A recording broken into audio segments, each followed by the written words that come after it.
Hello everyone, my name is Devesh Kumar and I am Senior Engineering Manager here for IBX Smart View, and today we're going to talk about IBX Smart View Power APIs. So as usual, we will start with Equinix Developer Portal and access IBX Smart View API catalog and talk about what are the various capabilities offered by IBX Smart View Power API. So I am going to navigate to Power API section. So Power API basically provides three endpoints. One is to get the Power V1 current values and in the get and the post format, and then Power V1 trending. So we'll talk about each of them, and then we will do a deep dive using Postman to see these APIs in action. So let's get started with the first one.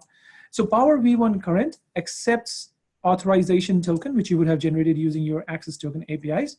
You pass in your account number, your IBX code, and a level type and a level value. Now, what does level type and level value mean? Power API essentially provides you power consumption. So power consumption is done at a circuit level. So you have one or more circuits inside a cabinet. Then you have one or more cabinets inside a cage, and then one or more cage in a given IBX. So Power API provides you, it starts with the circuit level and rolls it up all the way up to an IBX level about the power consumption. So if you provide a level type as circuit and provide the circuit serial number here, then you will get how much kVA you're drawing for that particular circuit. If you provide the level type as cabinet, and then you provide a cabinet unique space ID, you will get the rolled up value for the cabinet for all the circuits, so the kVA consumption value for all the circuits that are inside that cabinet, right? So it's the rolled up value. Similarly, for a cage level type, and you specify a cage unique space ID, you will get the kVA consumption value for all the circuits that are rolling up via the cabinets onto that cage, and then likewise for the IBX. So we will see each of them in action. This provides a point in time value. So when you say we get V1 current, it provides you the most recent readings and the most recent roll-ups for these different levels, right? What you can also do is you can have a Power V1 trending, and then the trending API, besides accepting all of that, also accepts a from and a to date. That's the only difference here.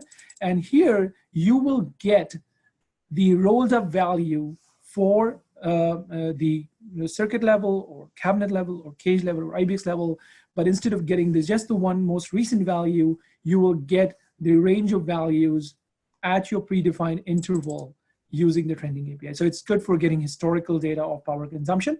So if your use case is give me the most recent circuit power consumption, you should use V1 current. You have more than one or more circuits, use the post waiver of the API. If you want to get historical data or the data that has happened in the past, maybe a day or two or month, whatever, you can use the trending API.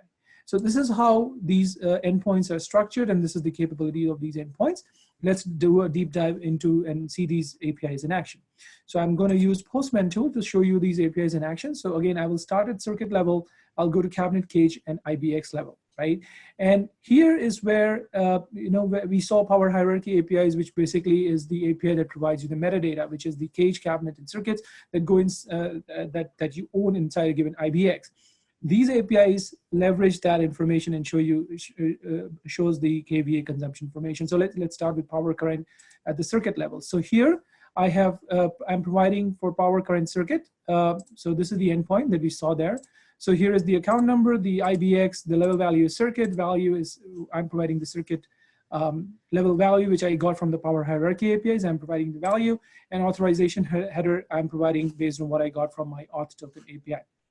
If I invoke that, and this is the response that I get back, right? So for this particular circuit, this is the value. Now, not all fields are applicable at all levels, so I'm going to talk about those fields and the significance of them, right? So as we keep going. So here in this case, since we are executing at the circuit level, the field of importance is CH1, this is the IBX, which we provide as an input. The account number, we are providing the value at the circuit level, and the circuit level value, what is the serial number of the circuit. So that is what we're providing. And now here we can see that what is the kVA consumption value for the circuits. How much is the amps for this circuit, right?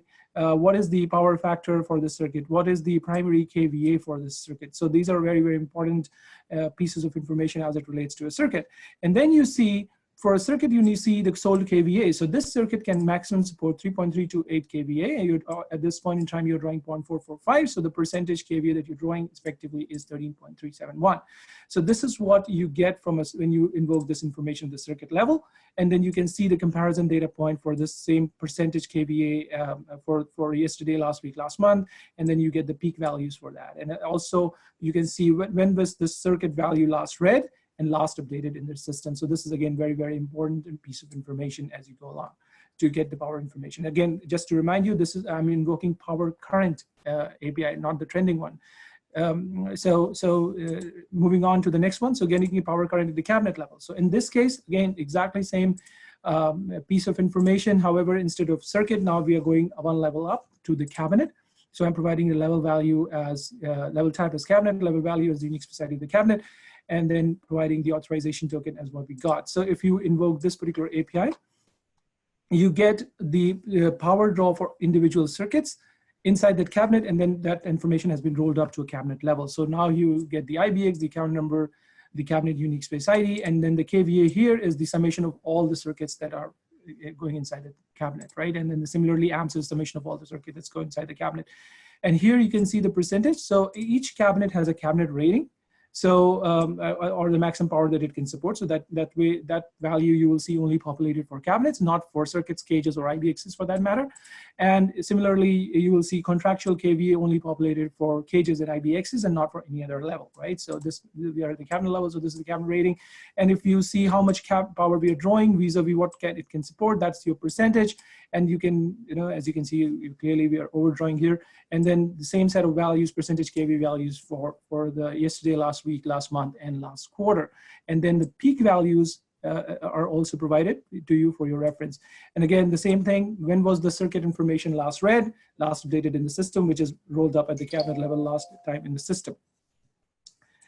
Moving on to the next level, which is the power current cage level information. Again, here I'm level type cage, unique space ID of the cage, the same set of information with the authorization token, account number, and the IBX.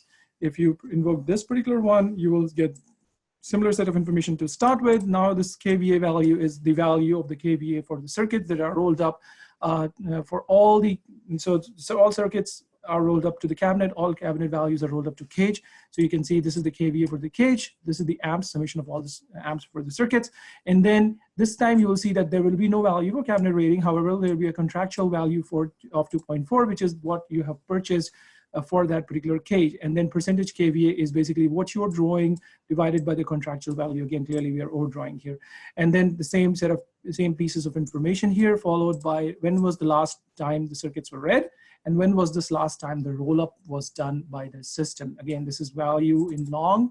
It's a Java value, so you get to see what is the value here from 1st January 1970. Right? And then the exact same piece of information, now this time I'm changing the level value to IBX, and IBX is CH1, and if I invoke this piece of information, you will see that this will now give me the same information at IBX level. Again, similar information to the cage level, but this time contractual kVA will be much more higher because this contractual kVA is summing up the contractual kVA of all the cages that you own inside that IBX, that you as a customer own inside that IBX, and then how much your power you're drawing, and then obviously the percentage kVA is the fraction of that. And then you have your percentages and your peak values like last time. Important pieces of information, when was the circuit values last read, and when was this roll-up last time. So this is all your power current API. As I said, the power trending API accepts the exact same set of parameters, and the only additional parameters it accepts is a date range, and then it will provide you a piece of information, this value for the exact same set pieces of information, but multiple values instead of just one value that you're seeing. So that is all for Power API for today. Thank you so much for watching. We'll see you in another video.